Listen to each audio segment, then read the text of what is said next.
Dia kata wa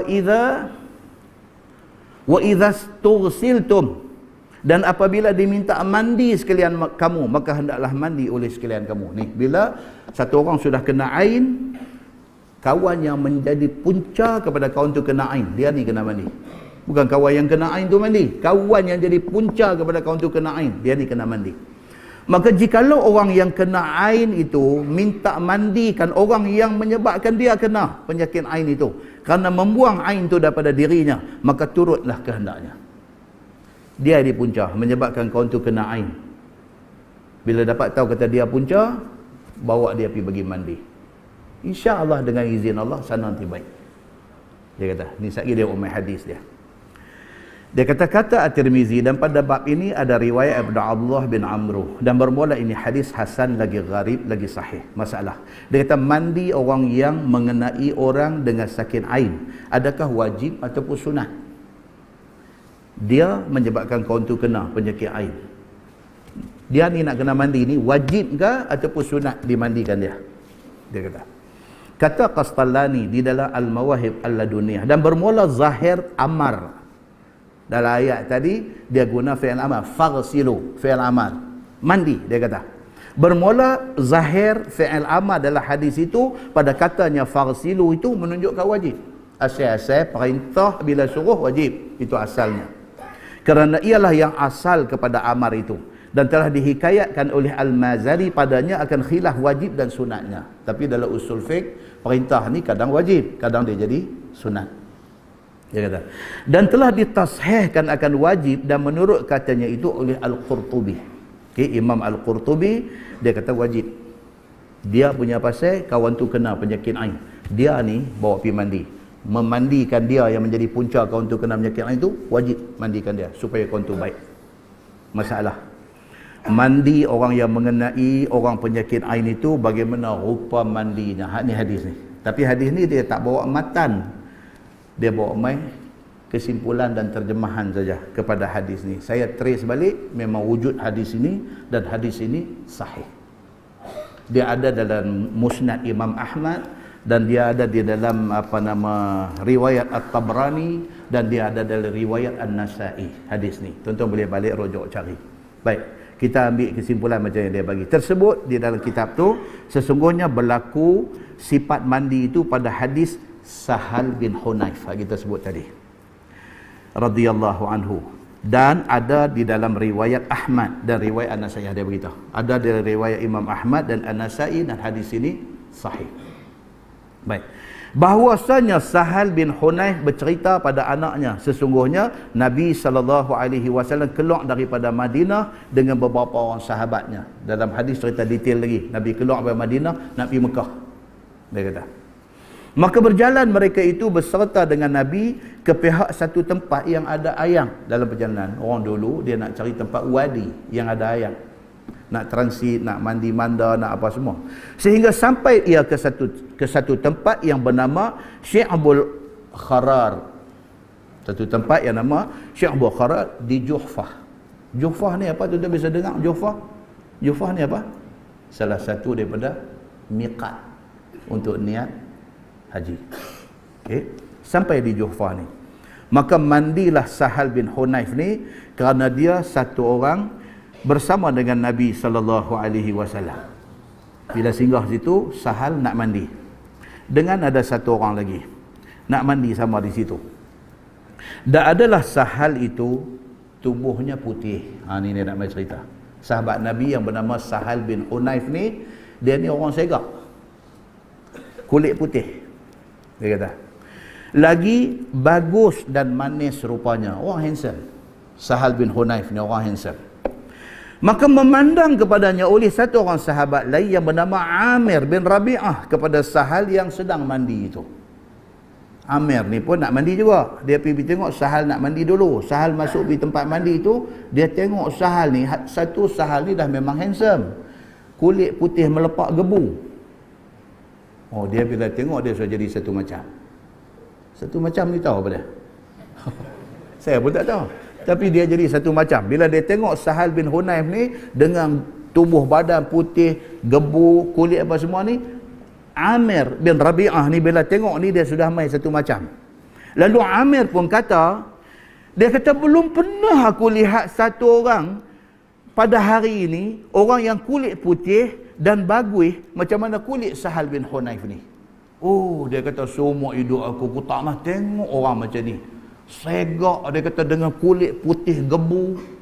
Bukan perempuan, laki-laki. Ini yang bahaya ni. Bahaya LGBT ni pun bahaya. Dia bukan sahabat Nabi LGBT. Tapi nak habang kata laki-laki dengan laki-laki pun dia boleh spark je. Spark tau. Dia boleh spark. Amir bin Rabi'ah bila dia tengok Sahal bin Hunayf ni buka baju apa semua nak pergi mandi, dia tengok dia terpegun. Terus keluar di mulut dia. Dia kata seumur hidup aku tak pernah tengok orang macam ni. Dengan handsome, dengan kulit putih gebu, dia duduk macam ni. Amir bin Rabi'ah ni sudah jadi macam ni.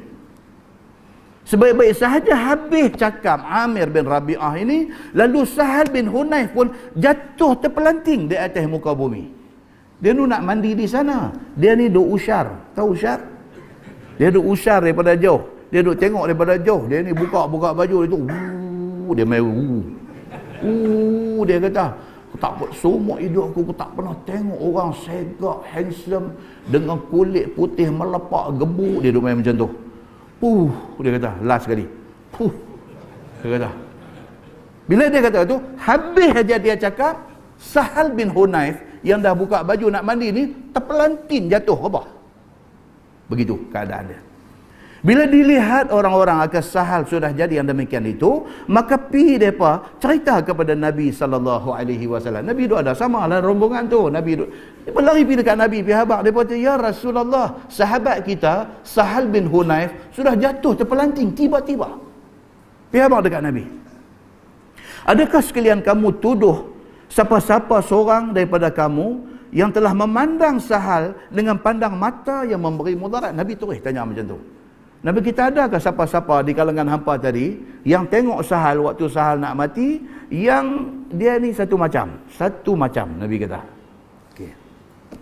Jawab mereka itu tidak lain tidak bukan melainkan Amir bin Rabi'ah. Depa pi habaq dekat Nabi, depa tak perasan tak ada orang lain.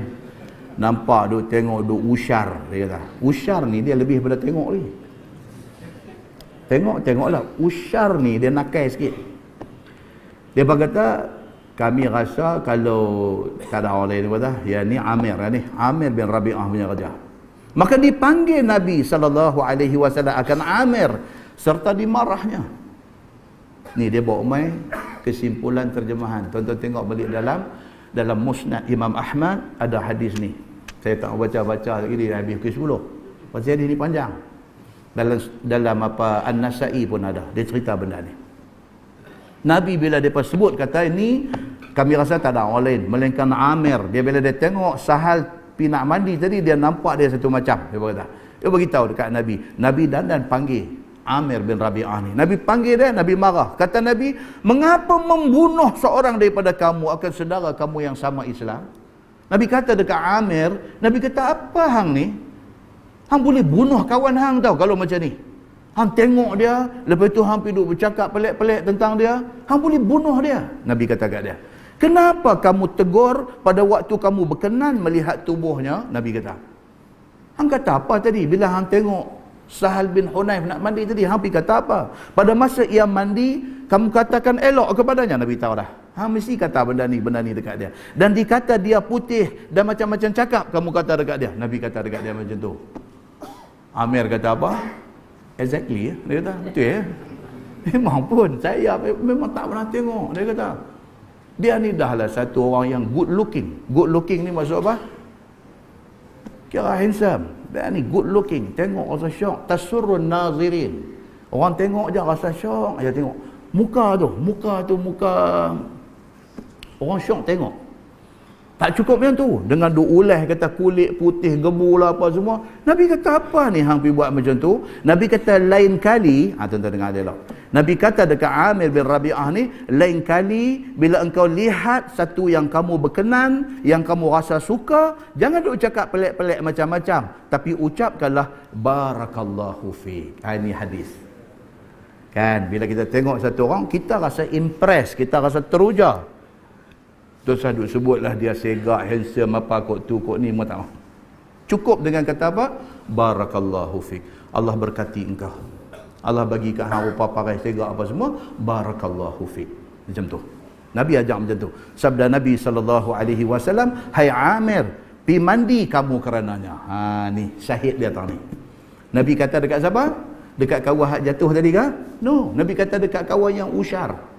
Nabi kata dekat dia, wahai Amir, hang pi mandilah ni. Maka ia pun segera pi mandi. Demikianlah itu kelakuannya. Dia cerita detail dia. Maka dibawa orang akan air di dalam bekas kepada Amir dengan tidak diletakkan di atas muka bumi. Depa pi ambil air Amir dalam bejana, dalam geriba, dalam kulit binatang apa semua ni bawa mai, depa tak letak air tu atas tanah.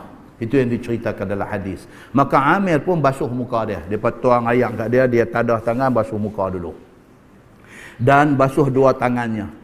Dan basuh sampai kedua sikunya, dan basuh dada dia, dan basuh sampai ke lutut dia, dan basuh sampai ke ujung jari kakinya, dan basuh semua badan yang di dalam kainnya.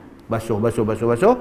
Dibasuh di bawah rusuk pinggangnya, basuh bekas itu juga dan sebagainya. Kemudian disuruh hirup beberapa kali air tu, kemudian dijiruh orang dengan air itu juga daripada sebelah belakangnya dan di atas kepalanya dan sebagainya. Mandilah, makna kata bagi mandi dekat kawan yang jadi punca tadi ni, yang usyar tadi ni, juruh bagi mandi. Kemudian disuruh lingkupkan bekas air itu, juruh sampai habis, maksudnya sampai habis air tu. Bila habis maka diperbuat yang demikian itu, tiba-tiba Sahal bin Hunayf pun bangkit dan hilang penyakit ain tadi. Serentak dengan selesai dia ni mandi, sana pun bangkit. Itu yang diceritakan dalam hadis. Dan berjalanlah ia serta orang-orang itu dengan tiada kena apa-apa rupanya. Sihat seperti sedia kala tadi. Maka bagi nak mengubat penyakit ain ni, buat macam mana yang ditunjuk oleh Nabi sallallahu alaihi wasallam, dan hadis ini sahih. Begitu. Nah, wallah.